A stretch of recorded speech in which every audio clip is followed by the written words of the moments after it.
I've heard a little bit about, I don't know if you've mentioned anything about it on the podcast before, but how did you get into dentistry and then take a break to fly fighter jets? Yeah, well, I'll take that one step at a time. How I got into dentistry. It's a good question. I was your age and I met actually, I was your age and I was a baseball player, and there was a baseball coach, Brad Stovey, in Iowa, Marion, Iowa. Actually, I think it's Cedar Rapids, Iowa. Okay. But those are neighboring cities. He let me shadow at his office, which is really important. Right now I'm shadowing with a college student. College student is 2 days a week. She's at the office, and it's been a lot of fun, and it's really important to let students shadow with you to understand your job. So he did that for me. Dr. Stovey did. I think he's still practicing, and he's one of those guys that's a life learner, and he let me into his practice, which I'm really fortunate. And so thank you, Dr. Stovey. And he got me interested. My mom was a nurse, brother is a doctor, and he was 4 years ahead of me. So there was a lot of pressure to go into medicine. I thought that's what I wanted to do. And when you're young and you love your mom and you want to just impress her or make her happy or feel like you've accomplished something, there's a lot of pressure to, go into medicine if that's what your family is interested in. Mm-hmm. So I thought I was going to be a doctor. I thought dentistry was like plan B, or I was a failure if I was a dentist, taken to the extreme. But I'm sure glad I did, because it is a great mix of medicine and minor surgery. Nothing life-threatening, nothing too heavy. I did shadow with an orthopedic surgeon and a general physician and a hand physician too. So that's how I got into dentistry, interested in that. Yeah. Is that something that maybe some people going into the medical field or some doctors struggle with, is that other doctors in other fields have more stress they're dealing with, life or death situations? Yeah. I mean, one thing that you have to be careful about is some things in medicine are really heavy, like if you're an ER doctor or an orthopedic surgeon, sometimes your patients are really fragile and sick. So you have to deal with the reality of that. That might be something you need to work up towards, work into. Some people can't handle that buildup. Stress is kind of like something you work up to, kind of like exercise. It's hard to just pick up a 400-pound dumbbell or a 400-pound barbell. But if you train and learn really good techniques, you can adapt to it. I think humans can adapt to almost anything. So stress to one person who's worked up to it doesn't seem like stress to them. One person is stressed, the other person is fulfilled and happy. Yeah. So I can't say that it's right for everyone. Some people just absolutely love it. They feel like they're using their gifts. So I am one that really I'm fortunate, because dentistry makes direct impacts on people's lives, both in like mostly chewing 100% and smiling. So I'm helping them with their confidence when they're confidence with their social life, and also during mealtime. Yeah. Tasty, crunchy, chewy foods. And you're able to give that to somebody, which is, similar to other, my brother is in ENT, ear, nose, and throat, and he's helping people breathe better. Shout out Uncle Chris. Shout out to Chris. Yeah. Breathe through your nose. That's also a gift. That's also that's his gift to the world, Mm-hmm. And he knows that. And, so it's just, a different way to help. But yeah, that I got into dentistry as kind of like, wasn't sure about it. I don't have parents aren't dentists. You don't have any dentists in the family. Dad was a technician and fixed typewriters and copiers, Mm-hmm. and mom a nurse. So the combination of the two is, actually, if you think about it, it's a lot like dentistry. And then I'm just like everyone else. I watched Top Gun when I was a kid. In 1985, I was probably like in junior high or something like that. So I was able to absorb that and think that is the ultimate adventure movie. Mm-hmm. And so that affected me. I've always been interested in flying. My uncle was a pilot and took me flying when I was 16, 17, 18 years old. Uncle During- Ron. Uncle Ron. Yeah. In Florida. We had some great flights together. So I knew that flying was an option, both as a career, but I didn't know about the Air National Guard. And there was a Top Gun pilot that was a financial advisor, and he had retired from the Air Force, and he was working as a financial advisor. And I got an introduction to him when I was a junior in college, and went out to a pizza joint like Pizza Hut in the college town I was in. Yeah. And he really opened my eyes to the possibility of the Air National Guard. I didn't know anything about the Air National Guard, which is a branch of the Air Force. It's the 8th Air Force Combat Command, and it is responsible for 100% of the air sovereignty alert. So if there's anything that flies over the United States, the Air National Guard is the one responsible for it. They work with NORAD, which is North American Air Defense, and I didn't know any of that. I didn't know what the responsibilities were of the Air National Guard or the Air Force, but he told me about like what it was like to have a job as a pilot in the Air National Guard. And he said, hey, you can go to dental school, be a dentist, and then work as a pilot 2 days a week, and still you could do both, basically. Yeah. That there are citizen soldiers, they call it. So you could be a doctor, lawyer as your primary job, and then also be like a weekend warrior where you're a guardsman and a volunteer, or you get paid as a guardsman. Yeah. But until graduating dental school, that was always just a thought, right? Right. So I had remembered that conversation, and when I was in dental school, I thought I really wanted to go back to flying. And I'm not sure why. I think that I used to tell people that I wasn't satisfied in dentistry. I looked around in dental school, and all the students seemed to have their own plan, after dental school, to go back to their father's practice or something like that.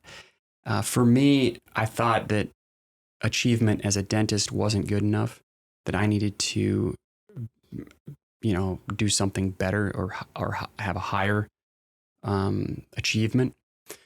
And what's bigger than a fighter pilot? That's to my mind, that was, a higher achievement than my brother. Mm-hmm. And I know that sounds crazy, but, and it does seem foolish now because I'm beyond that now. But at the time, I think that was really driving me. And, I was thinking a lot about my mom and my brother and competing.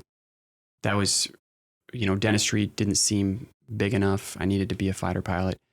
And I also wanted to test and see what was out there and just test my limits. So definitely flying jets did that for me. For sure. Mm-hmm. So why you graduate dental school though? I'm just trying to get into like that decision. Was it like a immediate decision right after graduating that you chose to fly jets, enroll into flight training? Yeah. Okay. So probably the first year of dental school, we were studying pretty heavy the first 2 years. At the end of the second year, I started a flying program with a local base where I flew a Piper Warrior, which is a flying program. It probably cost, at that time, it was about $2,000 to $3,000 to get a pilot's license, which required solo and probably 100 hours of flight time. Mm-hmm. I wanted to become a private pilot, and I knew that I needed to become a private pilot to apply to the Air Force, Air National Guard, because this pilot told me all about the selection process. So you have to be a private pilot. You have to take a pilot admissions test, which is kind of like a combination of intelligence, but also attributes for spatial orientation. So north, south, east, west, on a map, and then upside down. So most people come in, they don't have that prior training or their prior license when they join flight school. Well, or do you need your license to apply? Well, when you go to the Air Force Academy, during the 4-year college, they train as a private pilot. So they graduate as private pilots. Gotcha. And so they have to get that before they go to Air Force pilot training. They call it UPT, undergraduate pilot training. So the experience I had in dental school was the same that they had, Air Force cadets. If you're at OTC, let's say you're going to ASU and they have got Air Force officer training school there, and you become an officer and you're in ROTC at ASU. Yeah. They're also going to have a flying program. Like you have to probably go to a local flying club and become a pilot if you want to go to pilot training. You have to be at least a solo private pilot. So that's not hard to do. But it is a challenge, learning to take off and land by yourself at night, is a big deal. Yeah. When you're a college kid and no one's in the plane, you have to operate it by yourself, make all the radio calls, navigation. So you learn to become an aviator. And I did that. And I also did some work with a glider. I learned to fly a glider, which is a no engine. Obviously you get towed up to a certain altitude and they release you, and now your engine's off, and you're just gliding and you have to find a place to land. And that's also a stick and rudder type of flying. So it's a little different than a Cessna or a Piper. So I got as many flight hours as I could to get prepared for that. I didn't know if I was going to become accepted into the Air National Guard. I hadn't even taken the aptitude test. I think I was taking so many tests in dental school. Every week we had a testing, and we had a lot of spatial orientation.